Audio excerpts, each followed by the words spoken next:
नमस्कार, welcome back. आज का हमारा जो टॉपिक होने वाला है वो काफ़ी इंटरेस्टिंग है।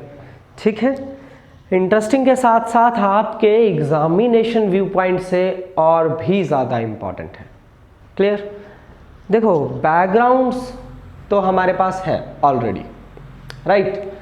वैसे तो हम लोगों ने डिस्कस किया था कि 1857 का रिवॉल्ट जो है वो कैसे हुआ, कहाँ कहाँ उसके मेन सेंटर थे।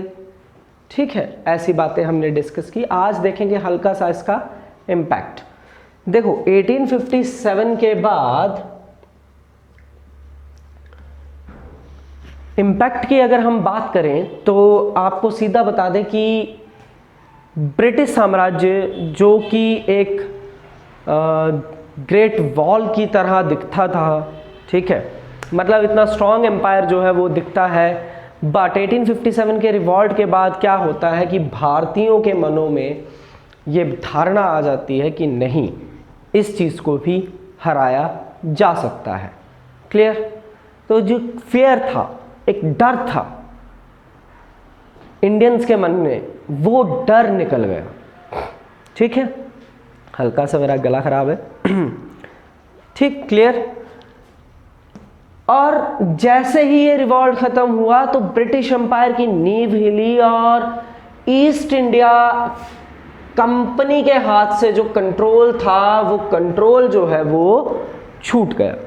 और वो कंट्रोल किसके हाथ में आ गया? क्राउन के पास में, यानी कि क्वीन के पास में। और 1857 के बाद क्राउन रूल जो है वो इंडिया में इम्प्लीमेंट हो गया। इतना क्लियर है? ठीक है, क्राउन रूल इंडिया में इंप्लीमेंट हो गया और जो भी ब्रिटिश पॉलिसीज थी उन पे भी काफ़ी बदलाव किया गया। और भारत के लिए government of India GOI government of India act आया 1858 का। और इस एक्ट में जितनी भी पॉलिसीज थी, for example doctrine of lapse खत्म कर दी गई। जो भी प्रोविंसेस थे उनके पास पावर जो है वो दे दी गई। ठीक है, और एक बड़ा बदलाव इन्होंने किया कि सिपाही म्यूटनी से ये वॉर जो है वो शुरू हुआ है, तो इसलिए उन्होंने जो इंडियन की ब्रिटिश आर्मी में जो एंट्री है उसको, जो नंबर है वो रिड्यूस कर दिए। ठीक है, वो रिस्क नहीं लेना चाहते। क्लियर? हिल गया सारा एम्पायर। इसके बाद जो नेशनलिज्म है वो धीरे धीरे रोज होना शुरू करते हैं इसको, और नेशनलिज्म रोज होते होते हमारे पास एक प्लेटफॉर्म जो है वो बन के आता है पूरी तरह से। वो रहेगा हमारे पास INC। अगर एक्ट्स के बारे में आपको जानना है कंप्लीटली, वैसे तो ये बेसिक पॉलिटी का पार्ट है, ठीक है, हिस्टोरिकल बैकग्राउंड के व्यू पॉइंट से अगर आपको ये एक्ट समझने हैं कब आए और उस एक्ट में क्या निर्धारित किया गया, तो आप डायरेक्टली मैसेज कर सकते हैं। वैसे मैं इनको करवाऊंगा पर इस सीक्वेंस के अकॉर्डिंग नहीं, थोड़ा सा लेट होगा। ठीक है, तो INC की फॉर्मेशन आज का मेन टॉपिक है। कैसे हुई, कब हुई, कौन कौन से इसके इम्पॉर्टेंट सेशन थे, एक नंबर का सवाल जो है यहाँ से रहेगा, बिल्कुल रहेगा 100%। राइट, तो आ जाओ INC पे। INC की फाउंडेशन बहुत ड्रामेटिक तरीके से हो रही है। कैसे ड्रामेटिक तरीका? हम ऐसा कह सकते हैं कि एक तरफ से इंडिया वाले ग्रुपिज्म कर रहे हैं। ठीक है, ग्रुपिज्म कर रहे हैं, नेशनलिज्म क्योंकि राइज हो चुका है। जो लोग हमारे विद्वान थे जो बाहर से पढ़ के आए हैं वो अब इंडिया को जगा रहे हैं पॉलिटिकली, बट अभी तक कोई एक प्लेटफॉर्म नहीं है। 1870s और 80s में ये बैकग्राउंड बिल्कुल सेट हो गया INC की फॉर्मेशन का, और कहीं ना कहीं ब्रिटिशर्स के दिमाग में ये बात बैठ जाती है एग्जैक्टली कि अगर दोबारा से लोग इकट्ठे हो गए और दोबारा से रिवॉल्ट हुआ तो दिक्कत हो जाएगी। राइट, और दिक्कत हो जाएगी, खामियाजा कौन भुगतेगा? British empire भुगतेगा। ये सिनेरियो जो है वो क्रिएट होना शुरू हुआ। क्लियर? अंडरस्टैंड? ठीक है, तो होता क्या है कि अगर हम थ्योरीज के मामले में बात करें तो INC से रिलेटेड, फॉर्मेशन से रिलेटेड एक थ्योरी है जिसको हम सेफ्टी वॉल्व थ्योरी बोलते हैं। Safety valve theory.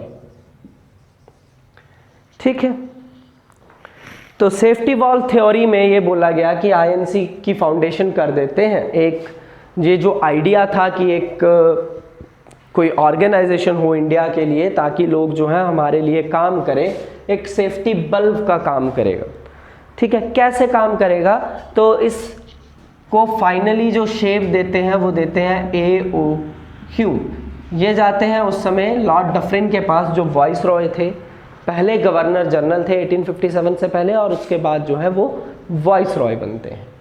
तो डफरिन के पास जाते हैं तो वहाँ पे उनको ये आइडिया बताते हैं कि ऐसी ऐसी बात है, अगर हम ही खुद एक ऐसा प्लेटफॉर्म इनको दे दें, इंडिया वालों को दे दें, तो इस प्लेटफॉर्म से हमें बेनिफिट है। क्यों? क्योंकि अगर कोई भी डिमांड क्रिएट करनी है, कोई भी डिमांड उनको बतानी है तो हमारे थ्रू आएगी, यहाँ जो लोग होंगे आईएनसी में, तो हमारे लिए नुकसान कम होगा। ऐसे रैंडम अगर कोई रिवोल्ट हो जाता है तो इससे नुकसान है। ठीक है, तो इस आइडिया से डफरिन जो है वो एग्री करते हैं और अनुमति दे देते हैं बनाने की। ठीक है, तो आईएनसी की फाउंडेशन का जो आइडिया है उसको शेप अप किया फाइनली AO ह्यूम ने 1885 में। क्लियर? 1885 में यानी कि आईएनसी की फाउंडेशन जो है वो हो चुकी है। और 1885 में फाउंडेशन हुई तो सवाल ये आता है कि फाउंडेशन कहाँ हुई? जो फर्स्ट सेशन है वो इसका बॉम्बे में हुआ है। क्लियर? और इस सेशन में 72 डेलीगेट्स थे, और इस सेशन की जो अध्यक्षता है यानी कि इस सेशन के जो प्रेसिडेंट हैं वो कौन थे? वोमेश चंद्र बनर्जी। ध्यान से इसको राइट डाउन कर लेंगे, WCB, वोमेश चंद्र बनर्जी। क्लियर? बन गई।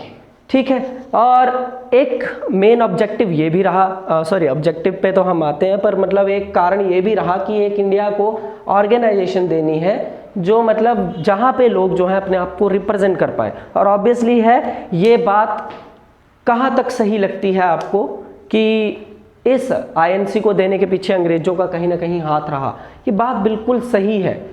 सही इसलिए है कि आप अगर इस बात को इमेजिन करो कि आपसे कोई बात नहीं कर रहा, आपकी कोई पूछ ही नहीं रहा आपको, आप पे अत्याचार करी जा रहा है।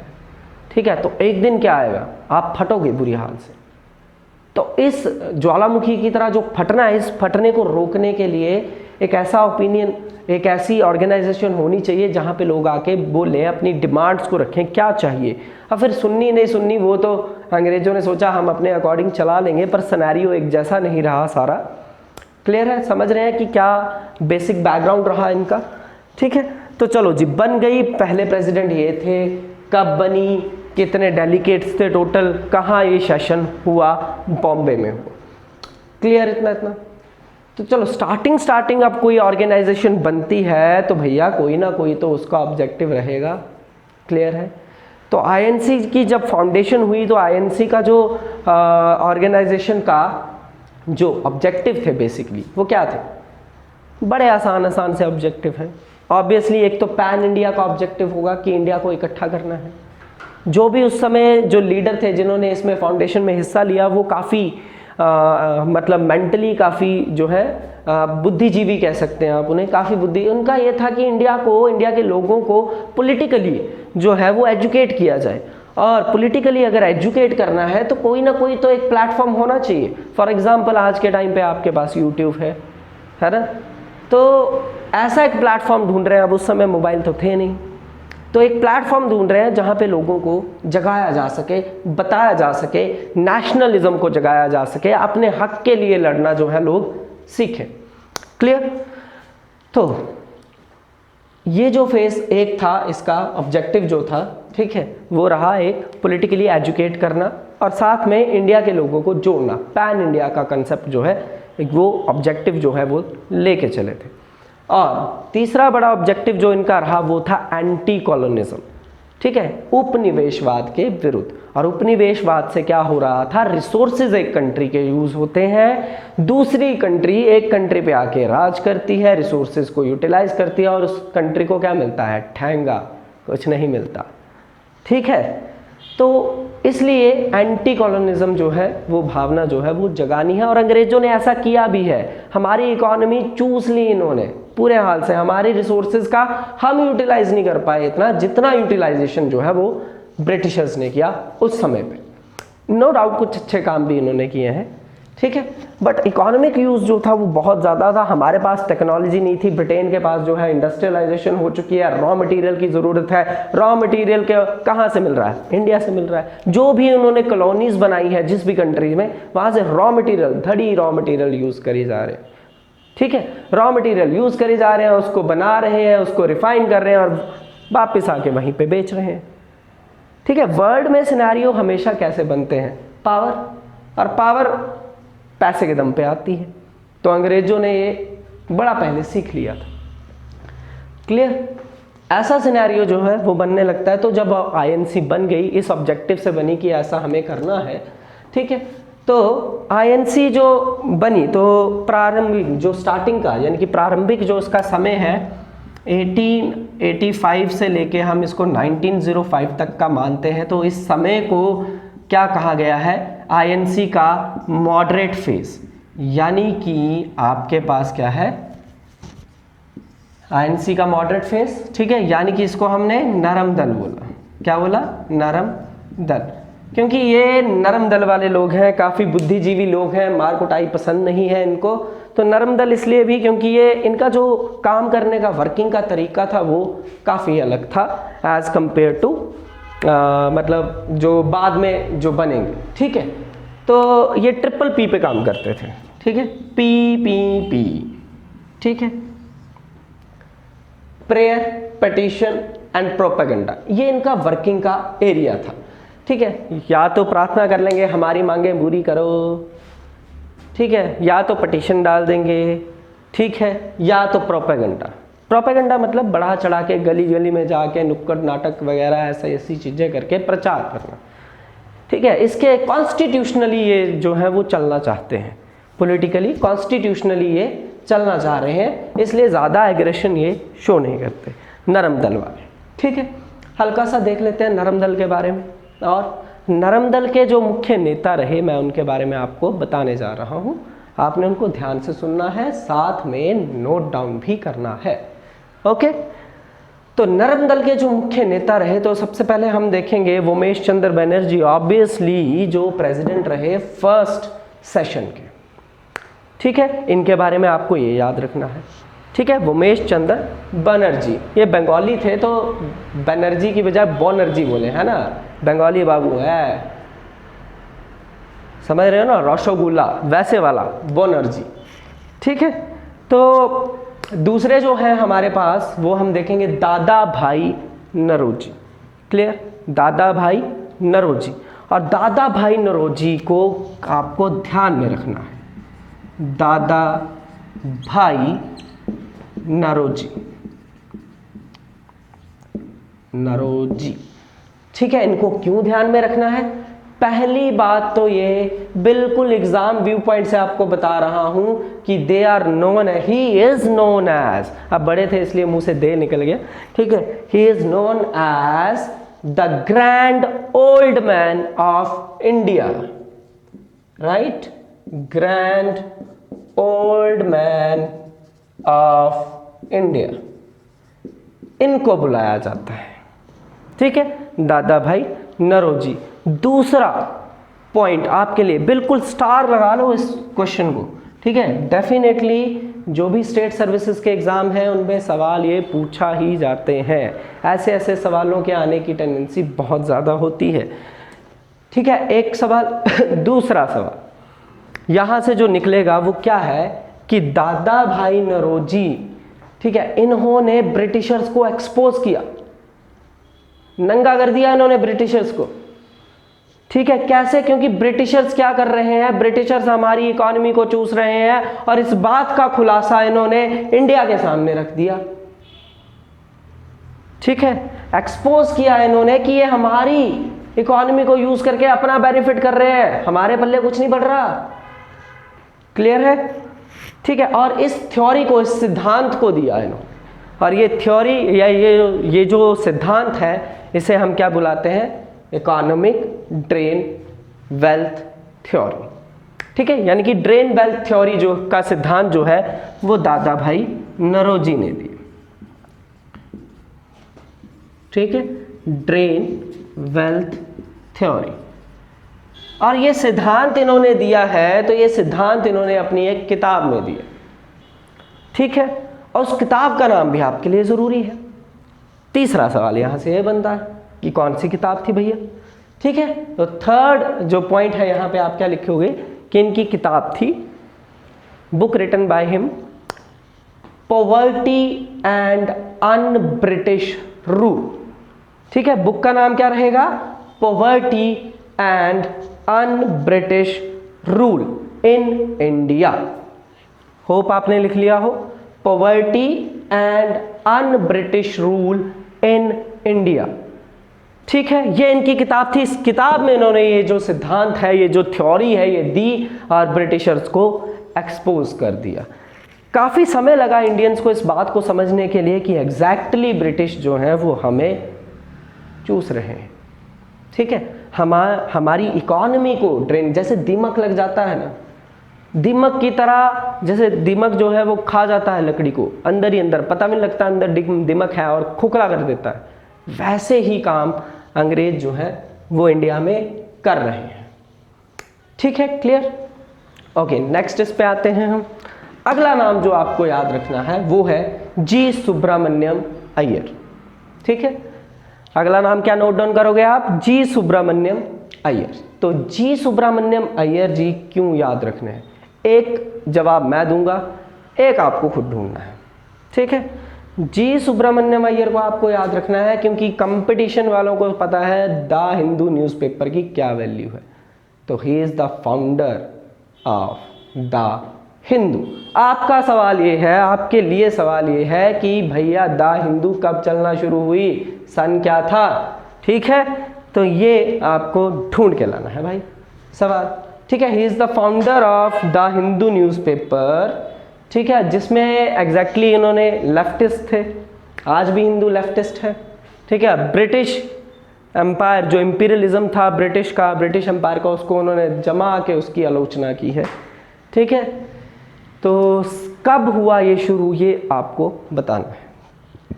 ठीक है, ऑब्वियसली एक और न्यूज़पेपर इनका है, वो तमिल में था आई थिंक। ठीक है, हाँ तमिल न्यूज़पेपर है इनका एक, बिल्कुल। तो उस न्यूज़पेपर का नाम है स्वदेश मित्र। ठीक है, जो इनका तमिल न्यूज़पेपर है, एक और न्यूज़पेपर के फाउंडर थे स्वदेश मित्र। ठीक है, क्लियर। देन नेक्स्ट आपके पास एक और इम्पॉर्टेंट पर्सनैलिटी आ रही है। उस इम्पॉर्टेंट पर्सनैलिटी के बारे में भी आपको ध्यान रखना है, और वो है हमारे गोपाल कृष्ण गोखले। बिल्कुल जानते हैं आप उन्हें। ठीक है, जो बच्चे पढ़ रहे हैं उनको पता है गोपाल कृष्ण गोखले कौन है। तो गोपाल कृष्ण गोखले के बारे में आपको क्या याद रखना है, गोपाल कृष्ण गोखले के बारे में आपको याद रखना है कि भैया महात्मा गांधी के पॉलिटिकल गुरु थे। ठीक है, हालांकि जितने भी उस समय के छोटे जो आईएनसी में जुड़ते रहे सबके ही पॉलिटिकल गुरु हैं, महात्मा गांधी के पॉलिटिकल गुरु भी ये थे। ठीक है, और एक सोसाइटी इन्होंने फाउंड की थी। ठीक है, सर्वेंट ऑफ इंडियन सोसाइटी। ठीक है, ये संस्था इन्होंने बनाई थी, इस संस्था के भी संस्थापक थे। ठीक है, कौन, गोपाल कृष्ण गोखले। ठीक है, देन आपके पास है अगला इंपॉर्टेंट पर्सनालिटी जो है वो जो फाउंडर रही साथ साथ में इनके आईएनसी के लिए। ठीक है, सर सुरेंद्रनाथ बनर्जी, सर सुरेंद्रनाथ बनर्जी। तो सुरेंद्रनाथ बनर्जी के बारे में आपको क्या ध्यान में रखना है। ठीक है, हाँ जी, कोई आइडिया नहीं। ओके, देखो सुरेंद्रनाथ बनर्जी के काफ़ी काम हैं। इन्होंने सिविल सर्विसेज की, उस समय की सिविल सर्विसेज परीक्षा क्लियर की है। ठीक है, द बंगाली न्यूज़पेपर सुरेंद्रनाथ बनर्जी की चलाई हुई है। साथ साथ में नोट डाउन कर लो फटाफट। ठीक है, क्लियर। क्या क्या, द बंगाली न्यूज़पेपर इन्होंने चलाई है, सिविल सर्विस परीक्षा उस समय की उन्होंने जो है वो क्लियर की थी, और साथ के साथ उनको राष्ट्रगुरु भी बोलते थे। ठीक है, क्या बोलते थे? राष्ट्रगुरु। ठीक है, ये 3 पॉइंट आपके दिमाग में रहे। क्लियर? ये इंपॉर्टेंट पर्सनालिटीज़ रही हैं जिन्होंने जो है हेल्प की है, मतलब स्टार्टिंग में आपकी कांग्रेस को चलाने में, या इसको हम उस समय का मॉडरेट फेस जो है वो भी कहते हैं, नर्म। चलो दूसरे फेस की तरफ बात करते हैं। 1905 से लेके जो समय रहता है, मैं रब भी कर देता हूँ। ठीक है, तो हमारे पास अब जो पीरियड है 1905 का, ठीक है, 1905 के लेके अप्रॉक्सीमेटली 1920 तक जो कांग्रेस की वर्किंग का जो तरीका है वो बदला, और इस फेज़ को हमने एक्सट्रीमिस्ट फेज़ कहा। क्या कहा? एक्सट्रीमिस्ट फेज़, यानी कि गरम दल। ठीक है, और गरम दल के नेता याद रखना तो बड़ी आसान सी बात है। ठीक है, गरम दल के नेता हैं भाई लाल बाल पाल। ठीक है, पाल के लाल बाल। ठीक है जी। अब ये लाल बाल पाल जी कौन है? बड़ी फेमस पर्सनालिटीज़ हैं इंडिया की। ठीक है, और ये गरम दल के रहे भैया। गरम दल का मतलब समझते हैं ना, ये वो लोग हैं जो लात पहले मारते हैं, बात बाद में करते हैं। ठीक है, तो लाल से लाल बहादुर शास्त्री, बाल से बाल गंगाधर तिलक, और पाल से बिपिन चंद्र पाल। क्लियर? ठीक है, आगे चलते हैं। अब बात करते हैं आज के इम्पॉर्टेंट, आज के जो मेन फोकस रहेगा आपका वो रहेगा आईएनसी के मेन सेशंस पे। बिल्कुल ध्यान से देखेंगे, ध्यान से लिखेंगे, इम्पॉर्टेंट है सारे के सारे। जो भी लिखवाऊंगा एक तो एक डेफिनेटली पेपर में आएगा। ठीक है, तो हमारे पास है कांग्रेस के सेशन, और कांग्रेस के सेशन स्टार्ट हो गए 1885 से। क्लियर? 1885 से हो गए हैं स्टार्ट हमारे पास। तो आगे हम चलते हैं। पहले सेशन के बारे में तो आपको पता चल ही गया, किसने प्रिजाइड किया, कब किया, और इसका जो सेशन था वो सेशन कौन सी जगह पे हुआ, प्लेस। अगला सेशन जो हम देखने वाले हैं वो है 1887 का सेशन। क्लियर? ध्यान से लिख लेना, जो भी सेशन बोलूंगा 1887। ठीक है, 1887 के जो सेशन है वो कहाँ हुआ भैया? मद्रास में हुआ। कहाँ हुआ? मद्रास में हुआ। ठीक है, इसकी खासियत क्या थी? क्योंकि अगर करवा रहे तो कुछ ना कुछ तो खासियत तो होनी है भैया। ठीक है, अब खासियत हुई तो जाननी है। खासियत ये है, इस सेशन को प्रिजाइड किया फर्स्ट मुस्लिम। ठीक है, तो सवाल क्या बनेगा? विच या who is the first Muslim president of INC before independence? Clear? ठीक है, तो फर्स्ट मुस्लिम प्रेसिडेंट रहे हैं यहाँ पे, और फर्स्ट मुस्लिम प्रेसिडेंट जो रहे हैं वो कौन है? कोई गेस? सही सोच सकते हो आप, बिल्कुल बिल्कुल सही सोच सकते हो, शाबाश। ठीक है, सैयद बदरुद्दीन तैयब जी, बिल्कुल सही, एग्जैक्टली। ठीक है, 1887 का सेशन मद्रास में हुआ। इसकी अध्यक्षता सैयद बदरुद्दीन तैयब जी ने की, and he is the first Muslim who preside INC. ठीक है, अगला सेशन हम बढ़ते हैं 1888 का, इसके बाद का ही। सारे हमने करने ही नहीं है, बिल्कुल 8 से 10 लिखवाऊंगा आपको, इससे ज़्यादा लिखवाऊंगा भी नहीं। ठीक है, और सारे के सारे ज़रूरी हैं, इनको तो भूलना ही मत, 100%। क्लियर? 1818 का जो 1888 का सेशन है, 1888 के सेशन का जो प्रिजाइडिंग एरिया है, यानी कि जो जगह है वो है इलाहाबाद, आज का प्रयागराज। ठीक है, उस समय, अभी थोड़ा समय पहले ही चेंज किया है। ठीक है, तो उस समय भी इलाहाबाद बुलाते थे। ठीक है, आज का जो नाम है वो प्रयागराज है। ठीक है, और ये क्यों खासियत है इसकी? क्योंकि भैया यहाँ पे फर्स्ट मुस्लिम थे प्रेसिडेंट, और इसमें कौन थे? First English. तो first English president of INC was, यही बने, उसके बाद तो कोई इंग्लिश बना भी नहीं, ठीक है, वैसे याद रख लेना। कौन है? ठीक है, जॉर्ज यूले। कौन है? जॉर्ज यूले, फर्स्ट इंग्लिश, ठीक है, प्रेसिडेंट जॉर्ज यूले, 1888। ठीक है, होप लिख लिया हो आपने। ठीक है, अगला सेशन तो बड़ा ही ज़्यादा ज़रूरी, बड़ा ही ज़्यादा, और वो सेशन कब का है? 1896 का। ठीक है, 1896 का। देखो सीक्वेंस में हर साल कांग्रेस के सेशन हुए हैं, ठीक है, इवन कई बार तो साल में 2 बार भी हुए हैं, पर हम क्या कर रहे हैं? हम वही देख रहे हैं जो एग्जामिनेशन व्यू पॉइंट से ज़रूरी है। ठीक, तो 1896 में 1896 में जो सेशन हुआ, इसकी खासियत क्या थी?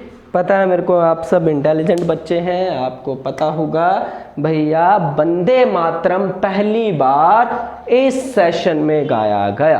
1896 के सेशन में पहली बार वंदे मातरम गाया गया। और वंदे मातरम क्या है? नेशनल सॉन्ग, राष्ट्रीय गीत। ठीक है, तो राष्ट्रीय गीत पहली बार इस सेशन में गाया गया था। कौन से वाले में? 1896 वाले में। और इसके अध्यक्षता किसने की और ये कहाँ हुआ? भैया ये सेशन जो है वो कलकत्ता में हुआ। ठीक है, ध्यान रखना, बड़े बड़े काम वाले सेशन ना ज़्यादातर कलकत्ता में हुए हैं। ठीक है, तो इसकी जो अध्यक्षता है वो किसने की? रहीमतुल्ला। ठीक है, कौन है? रहीमतुल्ला सयानी। रहीमतुल्ला सयानी जी ने इसकी जो है अध्यक्षता की। क्लियर हो गया? अगला सेशन हम देखेंगे, बिल्कुल ध्यान से, बड़ा ही इम्पॉर्टेंट है ये भी, 1901 का सेशन। 1901 का सेशन भी कलकत्ता में हुआ है। ठीक है, कलकत्ता में हुआ है 1901 का सेशन। और ये क्यों जरूरी है? क्योंकि भैया जी यहाँ पे महात्मा गांधी जी ने पहली बार फर्स्ट अपीयरेंस दी है। क्या दी है? First appearance. तो first appearance of Mahatma Gandhi ji कब हुई, ऐसा सवाल आएगा तो टिक क्या करोगे?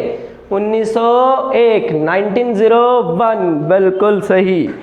ठीक है, कलकत्ता में हुआ है। अब कोई ना कोई तो ऑब्वियसली इसको प्रिजाइड करने वाला होगा, तो कौन थे? दिनेशवा ई ग्वाचा। ठीक है, दिनेशा ई ग्वाचा। क्लियर? दिनेशा ई ग्वाचा। देखो मैं 2-2, 3-3 बार बोल रहा हूं, आप ध्यान से नोट डाउन करना। ठीक है, अगला सेशन जो हमें देखना है वो 1905 का है। किसका है? 1905 का। और ये सबको पता है क्यों ज़रूरी है। 1905 में बंगाल विभाजन हुआ था कि नहीं हुआ था? बिल्कुल हुआ था। उसके बदले में हमने क्या चलाया? भारतीयों ने स्वदेशी आंदोलन चलाया, बाइकआउट किया। तो ये सारी की सारी बातें कहाँ हुई? इसी सेशन में तो हुई। क्लियर? तो सार इसलिए तो आपसे पूछा जाए कि कहाँ पे बाइकआउट जो रेजोल्यूशन अपनाया भैया जी, तो वो किस सेशन में अपनाया? 1905 वाले सेशन में। स्वदेशी जो अपनाया वो कहाँ अपनाया है? यहाँ अपनाया है। ठीक है, क्लियर? स्वराज अपनाया गया, स्वराज अपनाया गया। कहाँ अपनाया गया? 1905 वाले सेशन में अपनाया गया स्वराज। ठीक, और ऑब्वियसली अब ये देख लेते हैं कहाँ हुआ था भैया। ये बनारस में हुआ था भैया। ठीक है, बनारस। कहाँ हुआ था? बनारस में हुआ था। और ऑब्वियसली इसकी अध्यक्षता करने वाला वो भी ध्यान में रखना है। तो इसकी अध्यक्षता की थी हमारे गोपाल कृष्ण गोखले जी ने। ठीक है, गोपाल कृष्ण गोखले जी ने की थी इसकी अध्यक्षता। क्लियर है? ठीक है, डन। अगले सेशन की ओर बढ़ते हैं हम। तो अगला सेशन जो हम देखेंगे वो देखेंगे 1907 का। ये भी बड़ा ज़रूरी है। क्यों ज़रूरी है? ये बहुत जरूरी है भैया, यही तो थी, यहीं पे तो हुआ था। क्या हुआ था? सूरत स्प्लिट हुआ था। क्या हुआ था? सूरत स्प्लिट हुआ था। अब सूरत स्प्लिट यहाँ पे हुआ है, यहीं पे तो कांग्रेस टूट गई थी। यहीं पे तो कांग्रेस ऑफिशियली नरम दल और गरम दल में बट गई। ठीक है, नरम दल और गरम दल में बट गई। और हुआ कहाँ? नाम से ही पता चलता है, सूरत स्प्लिट मतलब सूरत विभाजन। तो ये सेशन सूरत में हुआ होगा, तभी तो उसका नाम पड़ा सूरत विभाजन। ठीक है, और कब हुआ? 1907 में हुआ। तो इसकी अध्यक्षता करने वाले महानुभाव कौन थे भैया? रास बिहारी घोष। अध्यक्षता किसने की है? रास बिहारी घोष ने।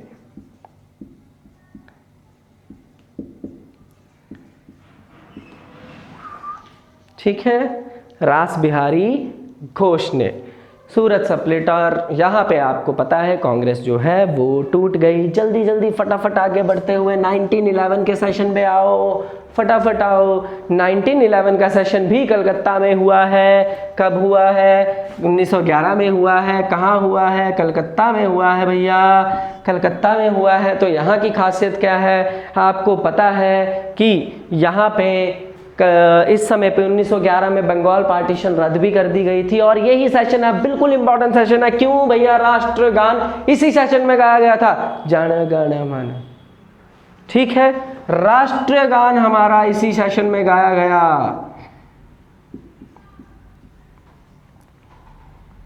ठीक है, जन गण मन,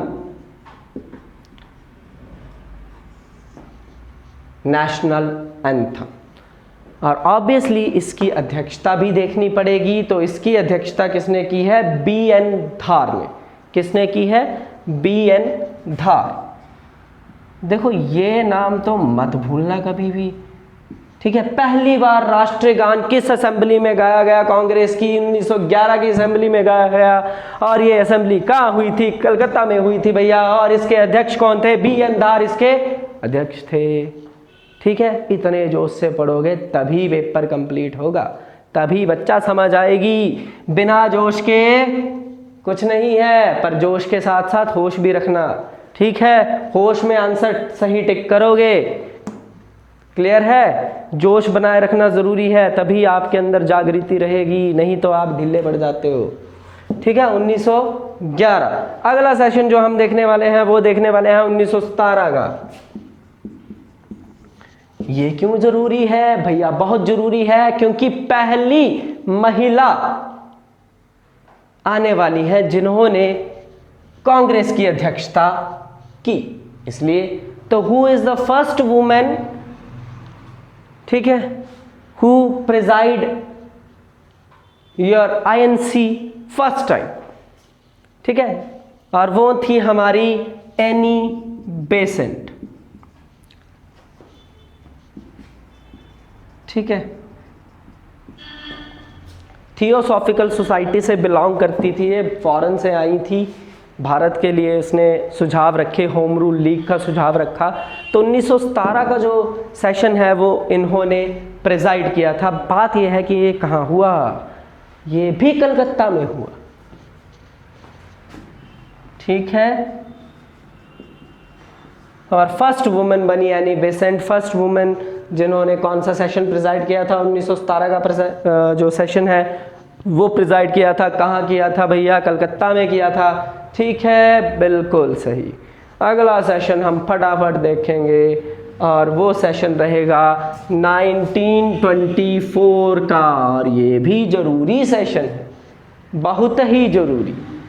ठीक है, क्योंकि ये एकमात्र सेशन है जो महात्मा गांधी जी प्रिजाइड करेंगे।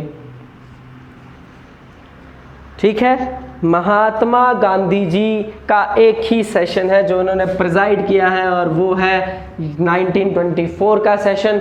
और ये सेशन कहाँ हुआ? ये भी दिमाग में बिठा लो अपने, बेलगांव में। कहाँ हुआ? बेलगांव में हुआ है। ठीक है, दिमाग में बैठ गई, बेलगांव में हुआ है, गांधी जी द्वारा प्रिजाइड किया है। ओनली सेशन है गांधी जी का जो कि महात्मा गांधी ने प्रिजाइड किया है। अगला सेशन हम तुरंत 1925 वाला ही देखेंगे। बिल्कुल सही समझे। 1925 वाला जो सेशन है वो किस लिए ज़रूरी है? एक तो ये कानपुर में होता है, ठीक है। कहाँ होता है ये? कानपुर। जगह हमें पता लग गई, पर ज़रूरी क्यों है? बात तो ये है, देखो पहली भारतीय महिला सरोजनी नायडू जी ने इसे प्रिजाइड किया था, ठीक है। पहली भारतीय महिला। अब सवाल दो तरीके के आ सकते हैं। सवाल आ सकता है कि पहली भारतीय महिला कौन थी जिन्होंने आईएनसी के सेशन को प्रिजाइड किया, तो आप टिक करोगे किसको? सरोजनी नायडू जी को, ठीक है। और सवाल अगर आया कि पहली महिला कौन थी जिन्होंने आईएनसी के सेशन को प्रिजाइड किया, तो आप टिक किसको करोगे? एनी बेसेंट को, ठीक है। गलती नहीं होनी चाहिए, ठीक है। अगला सेशन जो हम देखेंगे वो देखेंगे सीधा 1929 का। इंपॉर्टेंट सेशन है, बहुत ही इंपॉर्टेंट। क्यों? क्योंकि भैया ये वही सेशन है जो लाहौर में हुआ था, और लाहौर में आपको पता है 1929 में क्या की गई थी? पूर्ण स्वराज की मांग। पूर्ण स्वराज की मांग इस अधिवेशन में की गई है, और इसलिए ये जरूरी है। कहाँ हुआ? लाहौर में हुआ। अध्यक्षता किसने की थी? जी हाँ, जवाहरलाल नेहरू। किसने की थी? जवाहरलाल नेहरू ने की थी। अगला सेशन सीधा हम शिफ्ट करने वाले हैं 1937 का। 1937 का। तो भैया ये क्यों ज़रूरी है? क्योंकि ये भी एकमात्र सेशन है जो विलेज में हुआ, ठीक है। 1937 का सेशन जो हुआ है वो विलेज में हुआ है। कहाँ हुआ है? विलेज में। अब सवाल ये है कि विलेज में हुआ, ऑब्वियसली विलेज में हुआ, ठीक है। और कौन से विलेज में हुआ? फैजपुर में हुआ है भैया। यानी कि इसका जो वेन्यू था वो रहा फैजपुर। क्लियर? कौन सा वेन्यू रहा इसका? फैजपुर इसका वेन्यू रहा। और इसकी अध्यक्षता करने वाले कौन रहे ये भी आपको देखना है, जवाहरलाल नेहरू। अगेन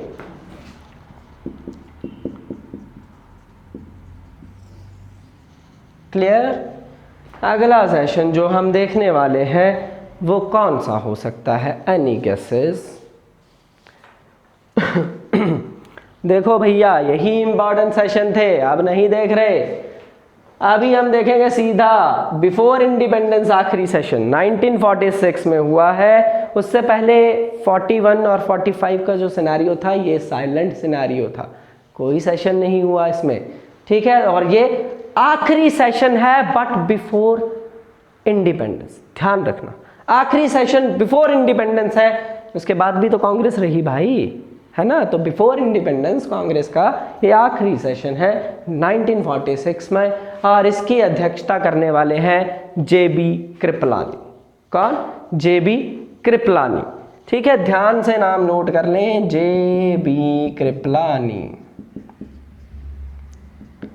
और जेबी कृपलानी ने किया है, और इसकी जो वेन्यू है वो मेरठ है, ठीक है। कहाँ है? मेरठ है।